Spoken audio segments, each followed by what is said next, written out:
हम लोगों का काम चल रहा है साए साए और कमल में बटन दबेगा टाए टाए और पैसा सबके अकाउंट में आ रहा है फाए फाए। और कांग्रेस जो है उसके नेता बका गए हैं तो बक रहे हैं आए बाएं। और छत्तीसगढ़ की जनता ने तय कर लिया है कांग्रेस को कहना है बाय बाय। हमारे साथ भाजपा के विधायक अनुज शर्मा हैं। अनुज जी, कैसी चल रही है लोकसभा की तैयारियां? जोरदार चल रही, जबरदस्त चल रही, शानदार चल रही, जानदार चल रही है।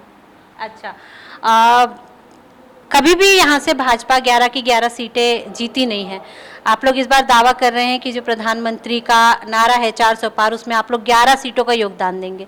कैसे देंगे? हम लोगों को इस बात की खुशी है कि हम लोगों को सर्वश्रेष्ठ करने का अवसर है। भारतीय जनता पार्टी यहाँ कभी 9 से कम सीटें जीती नहीं है। इस बार 11 के 11 करेंगे क्योंकि अब की बार 400 पार है।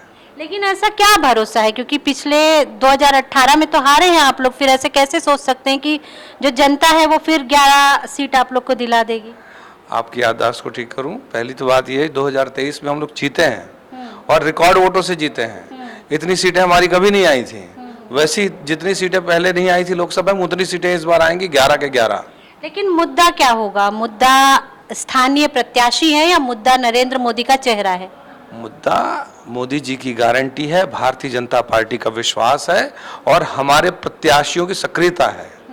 भारतीय जनता पार्टी के लिए जो देश की जनता भरोसा करती है, जो छत्तीसगढ़ की जनता भरोसा करती, वो चीज़ है।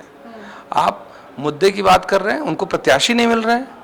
उनका एक प्रत्याशी दुर्ग से हारने के बाद महासमुंद जाके चुनाव लड़ता है, दूसरा प्रत्याशी बड़ी मुश्किल से भिलाई से जीतता है, जो बिलासपुर के मोहल्ले का नाम नहीं जानता है, वो बिलासपुर से चुनाव लड़ता है। खुद पूर्व मुख्यमंत्री जो है वो राजनांदगांव चले जाते हैं। तो इस तरह की तो कांग्रेस की हालत है।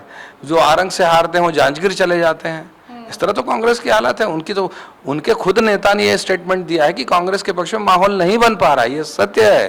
अच्छा, तो लेकिन भीतर घात का क्या करेंगे आप लोग अपनी पार्टी में? राजनांदगांव को ले लीजिए, कोरबा को ले लीजिए, सब जगह पर जो वहाँ के स्थानीय लोग हैं वो नाराज बताए जा रहे हैं।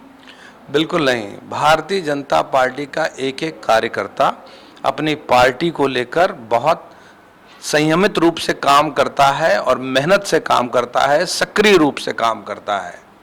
भारतीय जनता पार्टी की यही तो खूबी है कि यहाँ बड़े से बड़ा नेता भी कार्यकर्ता होता है और सभी मिलकर काम करते हैं। रायपुर लोकसभा में बहुत बड़े बड़े दावे किए जा रहे हैं कि इस बार तो 8 लाख के अंतर से जीत दिलाकर भेजेंगे। ऐसा संभव है क्या? देखिए, बृजमोहन जी विधानसभा के चुनाव में खुद नहीं जानते थे कि इतने बड़े रिकॉर्ड मतों के साथ जीतेंगे। वैसे मैं आज भी कहूंगा, वो जितने मतों से जीतेंगे सोच रहे हैं हम उनसे कहीं ज्यादा मतों से जीतेंगे। लेकिन पहले चरण में जिस तरह से मतदान कम हुआ है प्रतिशत, आपको नहीं लगता कि जनता इंटरेस्ट ही नहीं ले रही है कि मतदान करना भी है या नहीं? नहीं, बिल्कुल जनता इंटरेस्ट लेगी। और जनता का आप परसेंटेज देखिए, बस्तर में पहली बार वोट परसेंटेज बढ़े हैं। पहले चरण में जो हमारे छत्तीसगढ़ के पहले चरण का जो था, उसमें आप देखिए बस्तर में परसेंटेज बढ़े हैं लोकसभा चुनाव में। हम आशा करते हैं कि आने वाले समय में परसेंटेज बढ़ेगा और हमें प्रचंड बहुमत मिलेगा। जनता से अगर कोई अपील करना हो गाने के माध्यम से, तो अनुज शर्मा कैसे करेंगे? जनता से तो मैं अपील कर ही रहा हूँ। मैंने कहा भी था कि हमने जब विधानसभा का चुनाव लड़ा था तो हम वादा किए थे धाए धाए, और एकदम ठाए ठाए हम लोगों ने वादा किया था और काम चला थे साए साए। एक गाना हो जाए। अरे गाना तो मैडम अभी उस स्थिति में नहीं है गाना गाने के, लेकिन बस यही बोलूँगा कि हम लोगों का काम चल रहा है साए साए और कमल में बटन दबेगा टाए टाए और पैसा सबके अकाउंट में आ रहा है फाए फाए।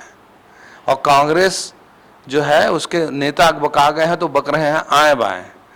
और छत्तीसगढ़ की जनता ने तय कर लिया है कांग्रेस को कहना है बाय बाय। पूरी कविता ही लिख डाली आपने तो। ये है अनुज शर्मा, जिनका कहना है कि बहुत भारी मतों से बीजेपी यहाँ जीत दर्ज करने वाली है। अब जो नतीजे हैं 4 जून को पता चलेंगे कि क्या होगा, लेकिन अभी जो बीजेपी है वो आत्मविश्वास से परिपूर्ण नजर आ रही है। कैमरा पर्सन सुधीर के साथ नीलम शुक्ला, देवांगन, दर्श मीडिया न्यूज़।